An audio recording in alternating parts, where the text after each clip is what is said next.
English structure के part 11 में पुनः आपका स्वागत है। इसमें कुछ महत्वपूर्ण स्ट्रक्चर को हम देखेंगे। इस स्ट्रक्चर में आप देखिए दो तरह का बात है, सब्जेक्ट प्लस हैज है प्लस V3। इसका मतलब ये प्रेजेंट परफेक्ट का है। लेकिन is R M plus V3, यह V3 एडजेक्टिव के रूप में होगा और इससे पता लगेगा कि कोई कार्य पूरा हो चुका है। इस एडजेक्टिव से ही पता लगेगा कि कोई कार्य पूरा हो चुका है। अब देखिएगा दोनों में अंतर। He has gone to Patna, present perfect में है, वह पटना गया है। और he is gone to Patna, तो यह जो गॉन जो है आपका मेन वर्ब है, वर्ब के रूप में काम कर रहा है तीसरा रूप में।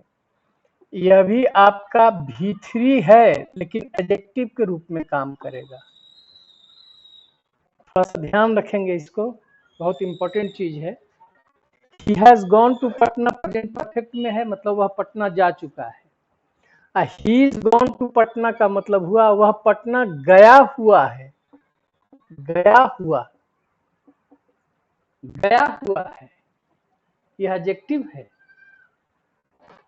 मोहन हैज कम, मोहन आ चुका है, प्रेजेंट परफेक्ट में है, लेकिन मोहन इज कम हियर, तो मोहन यहाँ आया हुआ है।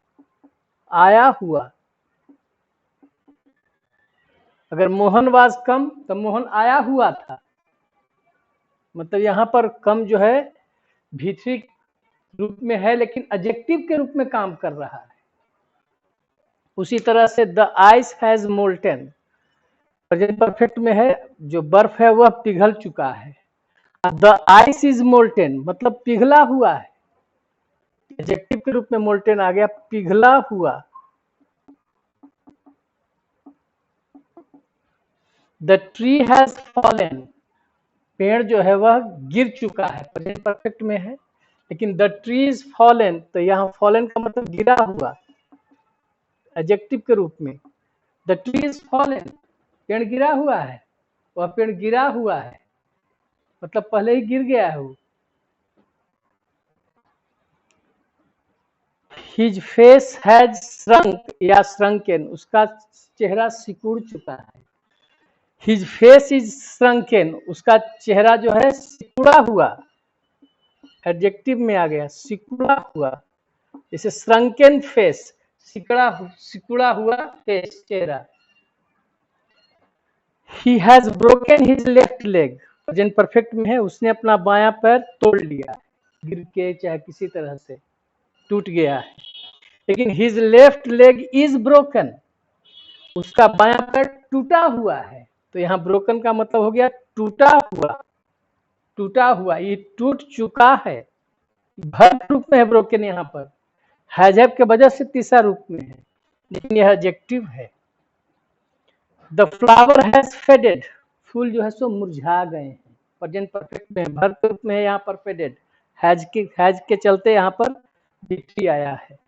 लेकिन द फ्लावर इज फेडेड, वह फूल जो है सो मुरझाया हुआ है, मुरझाया हुआ मतलब यह एडजेक्टिव के रूप में है।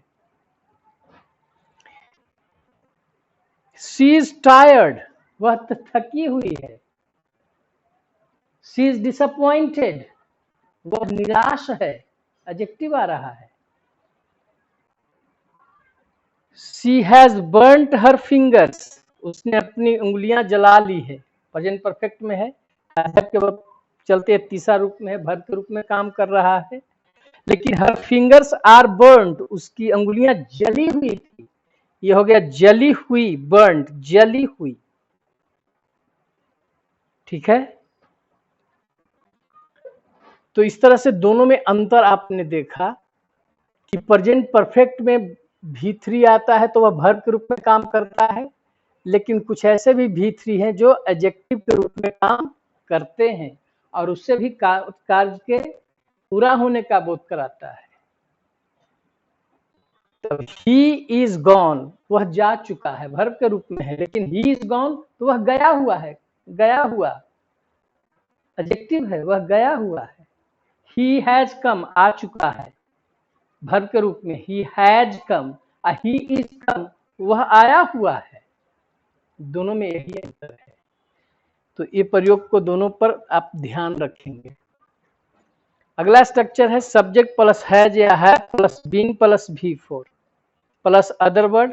अगर समय है, निश्चित समय है तो since plus point of time, समय की अवधि है तो for plus period of time. जैसे ही has been learning English here, वह यहाँ अंग्रेजी सीखता रहा है। I have been coming here, मैं यहाँ आता रहा हूँ, मतलब पहले से ही कार्य शुरू है और अभी तक वर्तमान में भी चल रहा है। Ram has been helping, Ram मदद करता रहा है या करता हुआ रहा है। I have been teaching them, मैं उन लोगों को पढ़ाता रहा हूं। अगर फॉर 5 years तो मैं उन लोगों को 5 साल से पढ़ाता रहा हूं या पढ़ा रहा हूं, मतलब 5 साल पहले पास्ट में कार्य शुरू हुआ और वर्तमान तक वह कार्य जारी है। तो इस टेंस में आप पहचान करेंगे प्रेजेंट परफेक्ट कंटिन्यूअस में है कि कोई कार्य भूतकाल में शुरू हुआ और वह वर्तमान तक जारी है। तो ऐसे वाक्य के लिए हम प्रेजेंट परफेक्ट कंटिन्यूअस में हैज है प्लस बीन प्लस V4 का प्रयोग करते हैं। My father has been living here since 2018, मेरे पिताजी यहाँ रहते रहे हैं। कब से? तो 2018 से। 2018 पास्ट हुआ और अभी तक रह रहे हैं। ठीक है। अगला स्ट्रक्चर है सब्जेक्ट प्लस V2। V2 कहा जाता है पास्ट, जो वर्ब का दूसरा रूप आता है उसको पास्ट कहा जाता है, प्लस अदर वर्ड। तो यह आपका किस टेंस में हुआ? सिंपल पास्ट में। निगेटिव बनाएंगे इसका सिंपल पास्ट का तो subject plus did not plus V1 plus other word. Interrogative बनाएंगे तो डिड पहले निकालेंगे, did plus subject plus V1, did रहने पर वर्ब पहला रूप में आ जाता है। यहाँ पर भी देख रहे हैं डिड नॉट प्लस V1। और इंट्रोगेटिव में डिड पहले आ जाता है। हिंदी क्या से शुरू होता है? Did plus subject plus V1। और जब WH से बनाएंगे तो WH पहले लाएंगे। WH means question word, when, what, where, how, why, ये सब क्वेश्चन वर्ड है। उसके बाद डिड, तब सब्जेक्ट प्लस V1। अब इसका एग्जाम्पल देखें। He told me a story about king, उसने एक राजा के बारे में एक कहानी सुनाया, कहा या कहता था। कोई काम किया या कोई काम करता था, दोनों की पहचान है। आई वेंट देयर, मैं वहां गया या मैं वहां जाता था। ही हेल्प्ड अस, उसने हम लोगों की मदद की या किया या करता था। तीनों पहचान हिंदी में इसका हो सकता है। इसका निगेटिव कहेंगे तो जैसे she did not invite them to dinner, उसने उन लोगों को डिनर पर आमंत्रित नहीं किया। He did not speak the truth, उसने सच नहीं बोला। I did not tell a lie, मैंने झूठ नहीं बोला। I did not want to go there, मैं वहां जाना नहीं चाहता था। He did not want to teach us, वे हम लोगों को पढ़ाना नहीं चाहते थे। इंट्रोगेटिव में डिड पहले आ गया तो हिंदी क्या से शुरू होगा? डिड पहले आया है। डिड ही लर्न इंग्लिश, क्या उसने अंग्रेजी सीखा? Did you finish your work, क्या तुमने अपना काम पूरा किया? Did Ram solved this question, क्या राम ने इस प्रश्न को हल किया? इसका भी निगेटिव कर सकते हैं। Did he not learn English, क्या उसने अंग्रेजी नहीं सीखा? तो डिड ही नॉट को आप डिडंट ही भी ऐसे भी लिख सकते हैं। यह ब्रिटिश इंग्लिश में सबसे शुद्ध मानी जाती है। क्योंकि हम लोग ब्रिटिश इंग्लिश ही पढ़ते हैं, इसलिए हम बिना रोक टोक के इसका प्रयोग कर सकते हैं।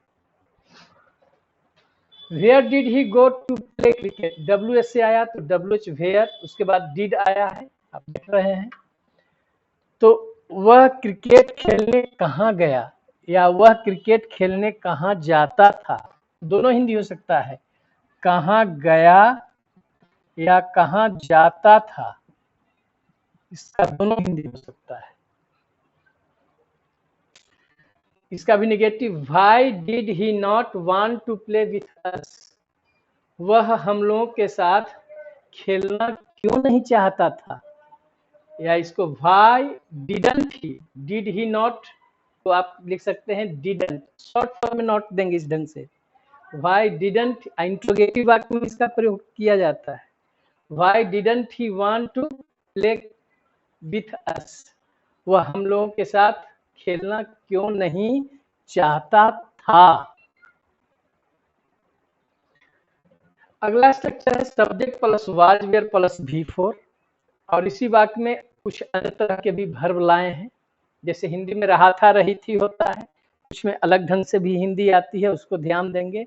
लेकिन सबका सेंस होना चाहिए कि भूतकाल में कोई कार्य जारी था, मतलब होना चाहिए सबका सेंस, भूतकाल में कोई कार्य